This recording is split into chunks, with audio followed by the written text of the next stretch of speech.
Hello, you. It's me. And I just wanted to make a comment about a comment.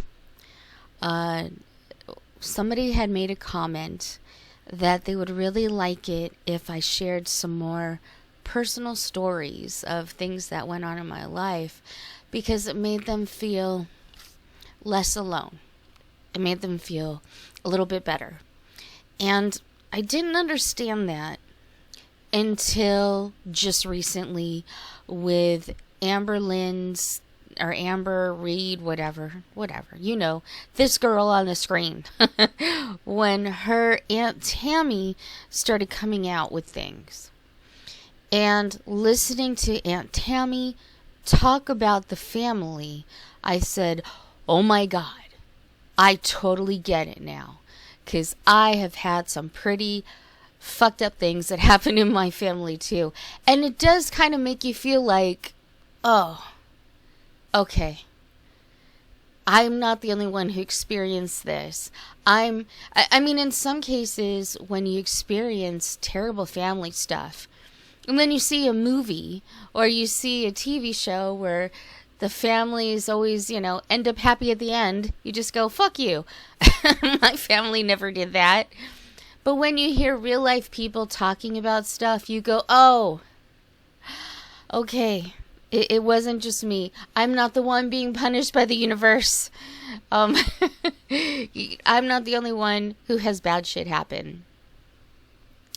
And listening to Aunt Tammy talk to Jordy, I have to say, listening to Aunt Tammy talk when she was reading Amber on Amber's own live, I have listened to that stream probably about 10 times.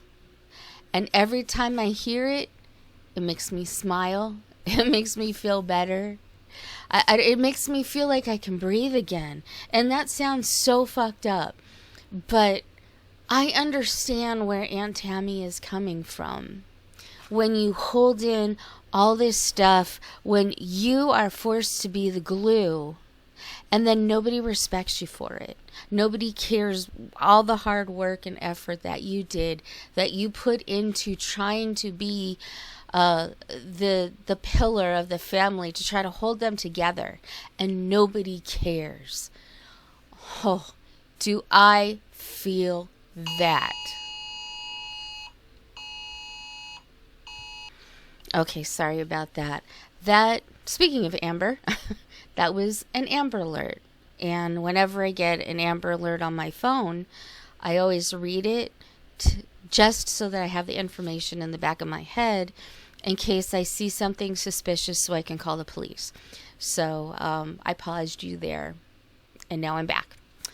Anyway, listening, it's cathartic to listen to Aunt Tammy talk about all these things because you can relate. Anybody, I think, most people can relate. The whole Leave It to Beaver kind of family, although that's one of my favorite shows, it's not necessarily realistic. I mean, it's a TV show. That's how you hope that people would handle things, that family would handle things, that parents would handle things. But it doesn't always go that way. And people should know that it doesn't always go that way. And that your life might be completely messed up, but you really aren't alone, and it's okay. You're going to be okay. So I thought, well, Aunt Tammy was talking about how her mother, Amber's grandmother, is ill. She's in the first stages of lung cancer. And I say that because she said that. She's let that be known. And apparently, according to Aunt Tammy, Amber and her mother were going to Grandma's house and saying, oh, well, when you die, I want this, I want that, I want this, I want that. And I just thought, how disgusting. And of course, Aunt Tammy was disgusted by it as well. But it reminded me a little bit of my family when my grandmother did die. I was very close to her. Okay, sorry about that. Okay, sorry about that. It's been so many years, and I still get emotional. Anyway, let's move on. So, I was very close to my grandmother, and it hit very hard. And of course, after someone passes, it's common for family members to gather around for the funeral. Okay, so my aunt and her daughter, my cousin, came down. It's probably about a 5-hour drive from where they were living. And my aunt put on this incredible scene, just crying hysterically. And everybody came to her and hugged her and held her while she was crying hysterically for the loss of her mother. So what happened the next day? She goes on a date. Yes.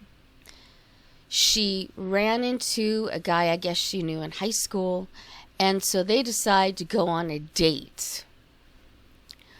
Alright, so I guess she's not crying hysterically anymore. And before and after that date, of course after the date, she was giddy talking about how nice it was to catch up. And then she starts making a play for my grandmother's possessions. Oh, I want that. Oh, I want that. Mind you, my grandfather, who was still alive at this time, was beside himself. He'd been with his wife for 50 years. That didn't matter to my aunt. She just wanted the china, and she wanted this, and she wanted that. And she kept grabbing at everything. She kept bringing me over, oh, you should take this and take that. I didn't want any of that stuff. My grandma just died. I am not worried about her possessions. The only thing that I really wanted was a picture of my grandmother, which I got 19 years later. And I wanted something that was really special to her, like her Bible. But my other aunt and uncle, they got that, so I didn't get that. But yeah, my aunt was just all over the place. Oh, I'm going to take this, I'm going to take that. And I couldn't take it. I had 2 young cousins who I took care of and played with to kind of distract them while the adults, quote unquote adults, were doing their thing. But I found it gross. But the grossest part of all, after her going on a date and fighting to get a bunch of different things, some gravy bowl or some just stupid shit, she leaves the day before the funeral. She just left. Her and my cousin left. Now, my cousin seemed a little upset by that because she wanted to stay for the funeral. But her mother was the one driving, so my aunt and my cousin left the day before the funeral. They had been there a few days. They couldn't have waited one more day. And I thought to myself, what about all that hysterical crying? Where'd that go? But she just wanted attention. She just wanted attention on her. So she comes, she has this hysterical fit where all the family gathered around her to take care of her. Then she goes on a date and she leaves the day before the funeral. How fucked up is that? It wasn't really a funeral, it was a memorial service. It was very beautiful. My grandmother was loved by everybody. So it was really lovely, and I guess it's kind of nice that my aunt wasn't there. But I do wonder, because my aunt has since passed on from cancer, and I can't help but think, I always have these visions of what heaven would be like. I wonder how she answered to her mother, leaving the day before her memorial service. I guess when you're dead, when you're passed on to wherever you go, those things probably don't matter so much. But I do wonder, what would that conversation be like? So, anyway, I'm enjoying Aunt Tammy a lot. Because it does make you realize you're not the only one who had a fucked up family. You're not the only one who had a fucked up childhood or even a fucked up adulthood. You know, it took me a long time to walk away from my own family because I wanted to be part of a family. I'm not now. The only family that I have is my child and their spouse. And they're lovely people. I don't see them often, but I talk with them a lot. And I'm happy to have them in my life. But I don't have any other family in my life for various reasons, which, you know what, I'm going to share with you guys. Not all today, right now, because it's way too much. But, if my stories can help you the way Aunt Tammy's stories have helped me, then I am willing to do it. Because, man, it just feels so good to let it out. It really does. It's amazing that even at my age, and I'm in my 50s, even at my age, things like that still hurt. Those things are hard to go away.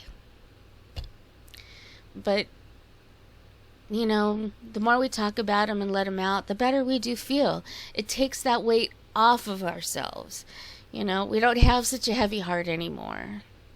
And again, if it helps somebody else, it's totally worth it.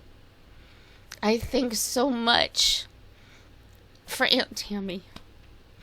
You know, she's in a much better place now. She even says she feels lighter, she feels better. And I love that for her. You know, she took on so much for no gratitude whatsoever. And I don't think she was even looking for gratitude. She just wanted to have her family. And they said, fuck you. And I get that. I get that every day. So thank you, Aunt Tammy. Keep up the good work. And I will continue doing the same thing. Because you're worth it. You're good. You don't have to feel that heaviness because of other people in your life, even your family.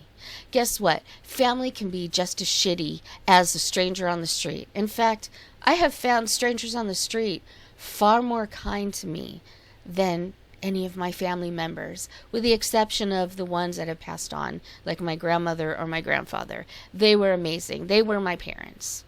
They were my parents. I was that close. So you need to know you are not alone.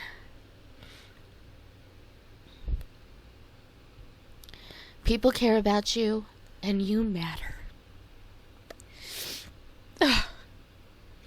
This was a hard video.